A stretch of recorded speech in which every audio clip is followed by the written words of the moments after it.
Je crois que ce qu'il y a à dire aux Français pour s'engager dans un défi pareil, c'est qu'aujourd'hui, il faut rejoindre toutes les recommandations de l'Office mondial de la santé qui préconise 30 minutes d'activité quotidienne pour garder une santé, sa santé physique. Et je crois qu'on est rentré dans un monde tellement centré sur les réseaux sociaux, sur toutes les médias qui font que l'on a beaucoup moins d'activités parce que les modes de communication sont aujourd'hui facilités. La preuve, on échange par Zoom ce soir, qu'il y a ces moyens de communication en visioconférence qui amènent les gens à ne plus bouger, à ne plus se déplacer et donc à avoir une forme de désentraînement physique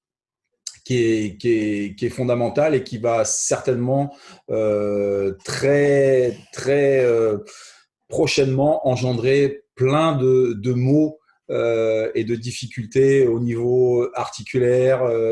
un désentraînement au niveau du dos. On sait qu'aujourd'hui, tout ce qui est lombalgie, les maux de dos sont la première cause d'arrêt aujourd'hui en France, d'arrêt maladie. Et je pense que cette sédentarité prononcée par le confinement va faire que on va rencontrer des troubles plus importants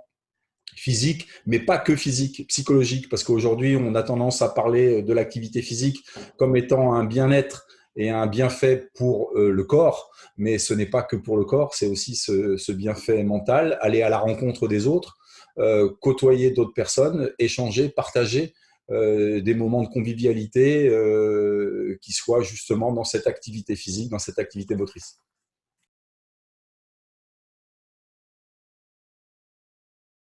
Le sport universitaire, aujourd'hui, dans notre pays, il n'a pas la place qu'il devrait avoir. Pour avoir été moi-même étudiant en STAPS, et étant sorti avec ce professorat d'éducation physique et sportive. Donc aujourd'hui, je trouve que le sport devrait avoir une place beaucoup plus importante en termes de, je l'ai évoqué dans la première question, c'est-à-dire qu'à un moment donné, ce bien-être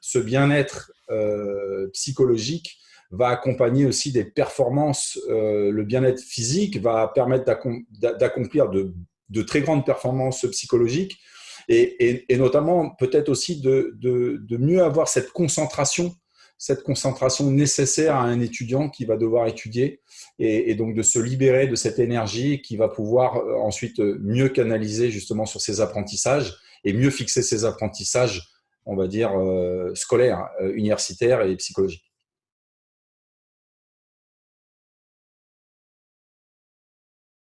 Je crois qu'aujourd'hui, les clubs sont un petit peu cette colonne vertébrale dont on a besoin au sein même de la ville, au sein même des ligues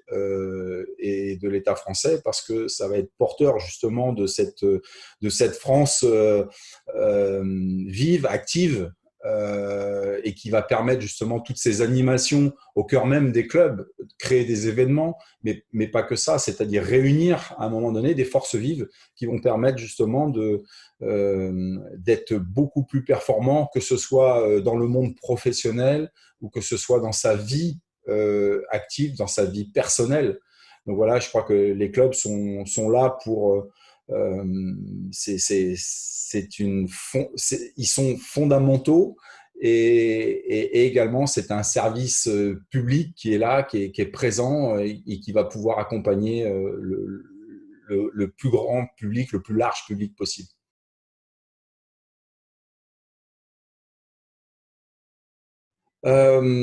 Euh, je crois que la relation entraîneur-entraîné, elle a évolué et elle évolue, notamment en ce qui concerne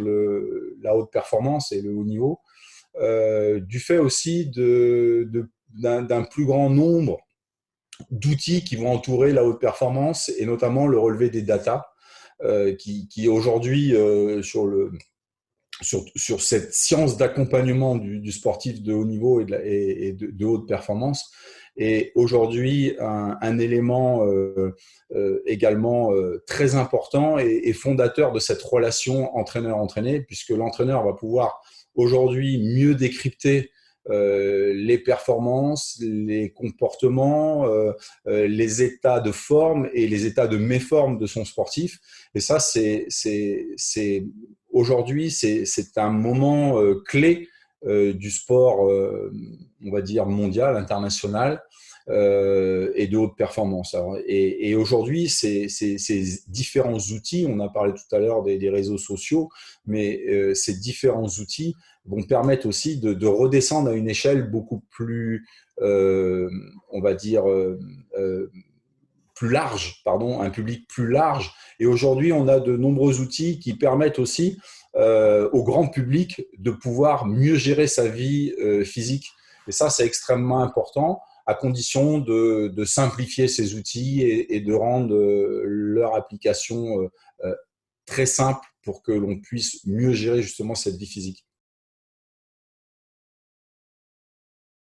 Les conséquences de ce confinement, elles sont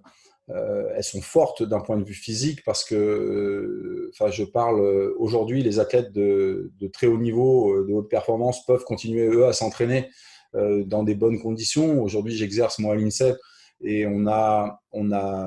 tout le loisir de pouvoir continuer à accompagner les sportifs de haut niveau en préparation pour les Jeux Olympiques. Donc de ce côté-là, je vais dire qu'il n'y a pas trop ils ne vont pas être trop impactés. Ils peuvent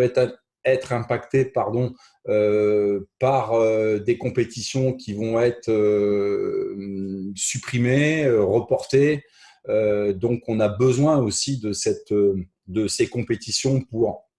se préparer, justement, pour avoir cette dynamique, cette spécificité qu'est la compétition et être dans le rythme de la performance. Et donc ça peut impacter justement ces athlètes de haute performance avec des compétitions qui sont aujourd'hui supprimées. L'impact aussi de faire ça devant des stades vides, parce qu'on parle de la dimension psychologique et de se dépasser lorsque l'on doit aller chercher des minima, notamment en athlétisme. C'est compliqué. C'est compliqué de courir un 100 mètres devant un stade vide, de lancer le javelot, de faire un saut en hauteur devant un stade vide à l'autre bout du stade. Donc ça, c'est extrêmement compliqué. Et puis, on va dire pour le public plus large, pour la base, sans que ce soit péjoratif, pour notre base de sportifs qui va alimenter justement dans l'avenir, le futur, justement cette haute performance, en espérant que les clubs justement nous amènent de plus en plus d'athlètes de haute performance. Et ben c'est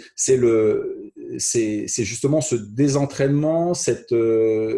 difficulté à s'entraîner au quotidien, parce qu'aujourd'hui l'entraînement c'est quoi? C'est une pratique quotidienne, régulière. À un moment donné, essayer de varier aussi les formes d'entraînement. Et aujourd'hui, le confinement, le fait de ne pas pouvoir accéder des fois à des stades, à des gymnases, va forcément impacter et va aussi certainement engendrer une démotivation chez certains qui vont peut-être arrêter l'activité physique, et chose qui n'est pas à faire, justement, c'est à rester justement motivé vers ça et garder son objectif, son plan de carrière sportif qui va être important. Donc je crois qu'il va y avoir des choses à suivre. Il y a au niveau de notre encadrement, dans les clubs, il va falloir être très proche, très proche de ces comment, d'être très proche justement de nos jeunes, parce que c'est justement cette population-là qu'il va falloir accompagner au plus près pour garder cette motivation et créer des événements certainement au niveau des clubs, peut-être des compétitions en interne pour garder cette motivation et cette petite flamme qui brûle au fond de nous là pour garder justement l'esprit compétitif et de haute performance.